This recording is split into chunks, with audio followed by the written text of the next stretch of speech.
Ladies and gentlemen, the President of the Republic of the Philippines, His Excellency Ferdinand R. Marcos Jr.,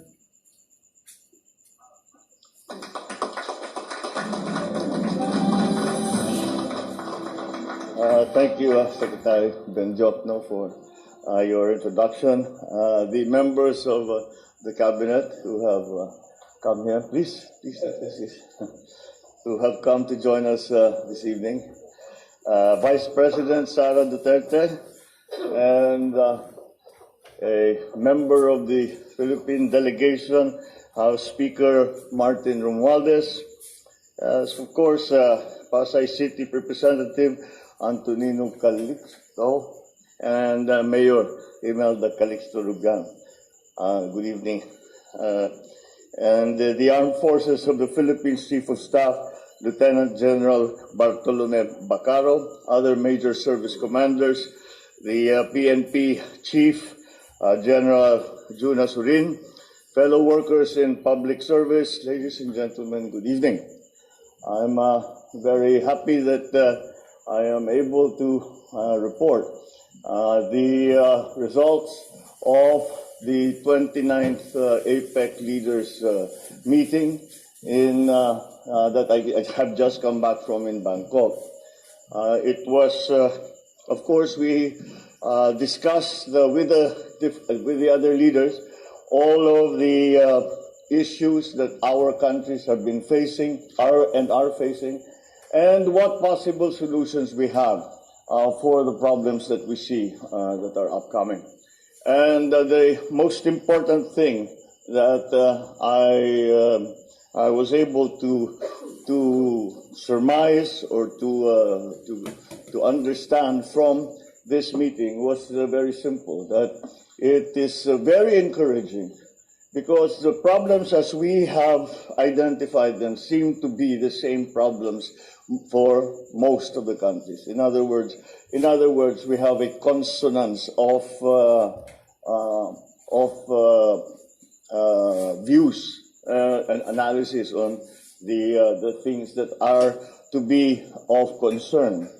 And furthermore, the solutions for that are things that we now have formulated. Of course, the subject of climate change, the subject of supply chains, the subject of food supply, the subject of digitalization, the empowerment of women. These were some of the issues that were discussed, and it was a very useful and productive process, because, as I said, we have now a way forward for all of us members of APEC. And this includes the United States, it includes the Russian Federation, it includes Australia, Canada, New Zealand. And so it's not just the ASEAN, but all of these other countries around the Pacific. So it was really very much a world forum.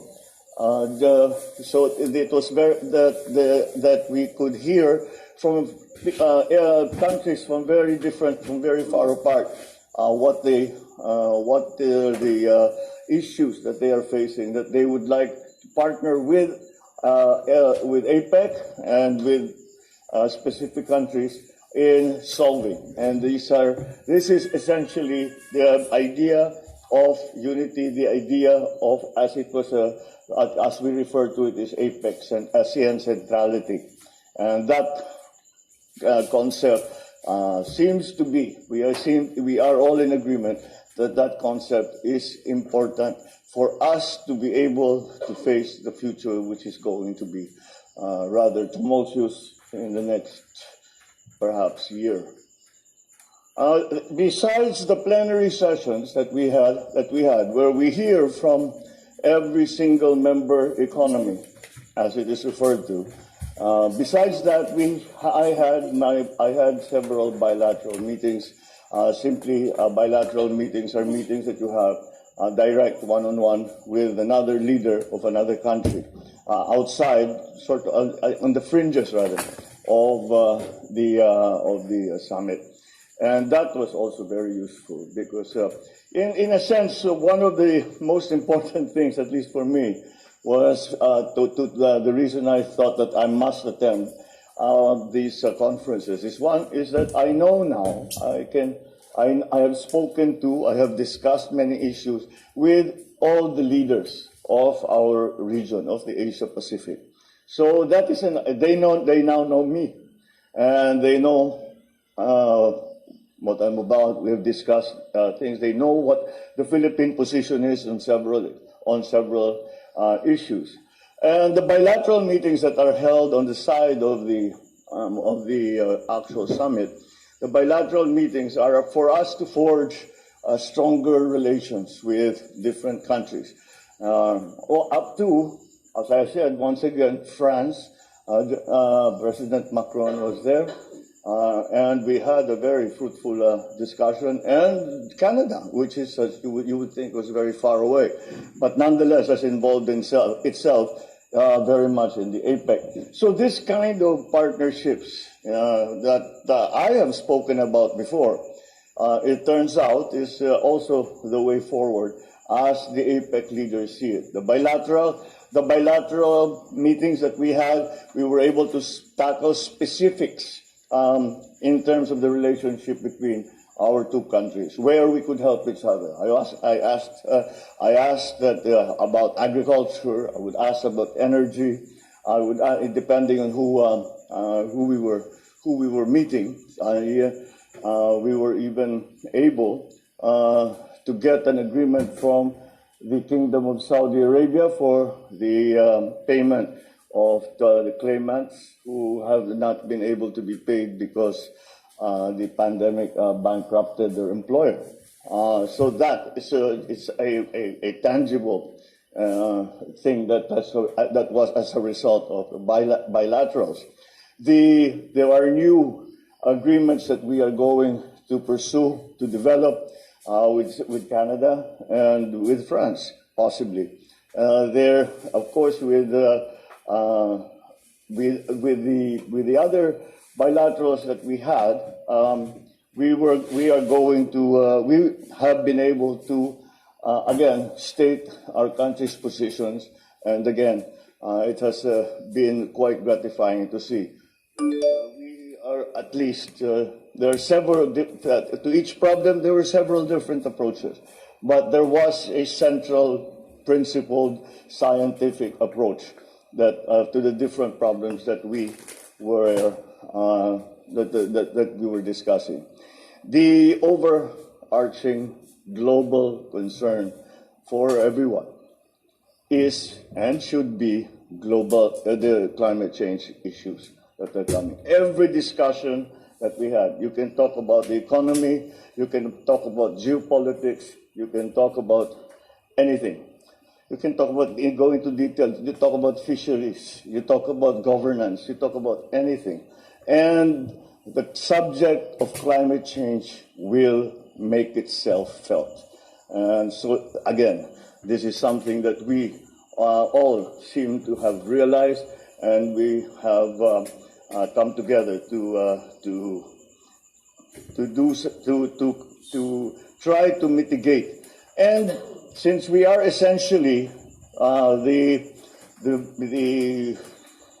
shall we say, since we are essentially the developed countries that have cannot be said to have put the world in this situation, it is also up to us to go to those developed countries who have had their development, but unfortunately because we were ignorant of such things, they ended up changing the weather in the world, and for them to assist developing countries who have not been a contributor to global warming, to carbon gas emissions, to carbon emissions, and all the other activities that has caused the weather to change and for these disasters to be happening.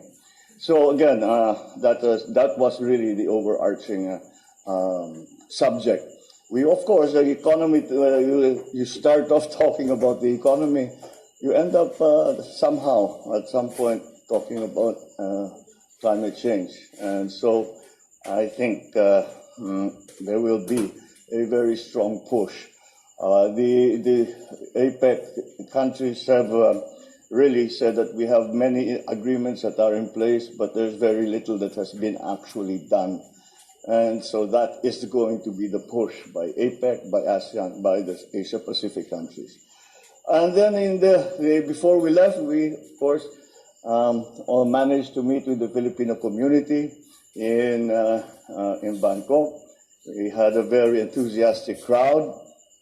And as ever, it was, after all, the serious and very important discussions. It's always a breath of fresh air to spend time with fellow Pinoys around the world. So that essentially, these are the broad strokes of the trip that we have just come back from. And there's much that we can start to develop because some of the bilaterals were with private corporations. We were entertained by private corporations who want to invest in the Philippines. So those are the things that we have to follow up. We have much to do to play our part in APEC, and we will undertake all that so that we will contribute to the success of this region, because the ultimate, in terms of the economies, the ultimate aspiration is for the APEC region, Asia-Pacific region, to return to its old role as the driver of the global economy. And if we do all of the things that we are planning to do, that will come back again, and we once again will be at the forefront of the global economy. So that is what we are working towards, and that is what we had tried to develop in Bangkok. Thank you very much, and good evening.